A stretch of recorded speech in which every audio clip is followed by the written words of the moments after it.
जैसा कि अभी विश्व प्रकाश जी और सुधाकर जी ने बोला, रिकग्निशन और किसी भी प्रकार का इंगेजमेंट दोनों में भारी अंतर है। तो अभी सरकार का गठन होगा, उसके बाद तय करेंगे। परंतु अभी हमारी नीति यह है कि तालिबान अभी तक एक आतंकवादी संगठन माना जाता है। सरकार में किस प्रकार के लोग आते हैं, जो उनका दावा है उसमें कोई सच्चाई है या वो केवल दिखाने के लिए है, इन सारी बातों से स्थिति तय होगी। परंतु मैं यह भी कहना चाहता हूं, जैसे कि अभी हमारे मित्र आलोक जी कह रहे थे कि साहब आप कुछ भांप ही नहीं पाए, एसएससी नहीं कर पाए। मतलब कहने का मतलब क्या था? हमारी इंटेलिजेंस है क्या अफगानिस्तान में?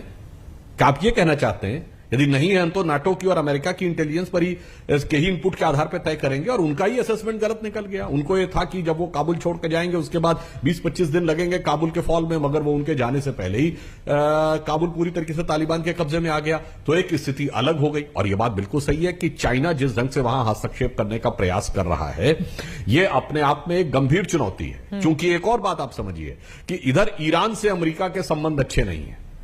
वहां पर यद्यपि हमने चाबार पोर्ट पे ईरान के साथ एक एग्रीमेंट कर रखा है, इधर पाकिस्तान में चाइना का हस्तक्षेप अमेरिका से ज्यादा है। और अगर अफगानिस्तान में चाइना का हस्तक्षेप हो जाता है तो कहीं ना कहीं यह भारत के लिए गंभीर चिंता का विषय है।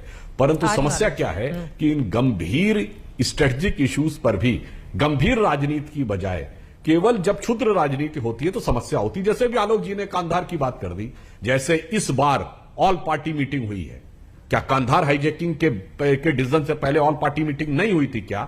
एक एक व्यक्ति उपस्थित था और सभी नेता कांग्रेस के उपस्थित थे उसमें, इंक्लूडिंग सोनिया गांधी जी, और सबकी जानकारी में वो निर्णय हुआ था। और जसवंत सिंह जी को जो भेजा गया था वो इसलिए नहीं भेजा गया जैसे आप कह रहे हैं कि उनको सी ऑफ करने के लिए गए थे।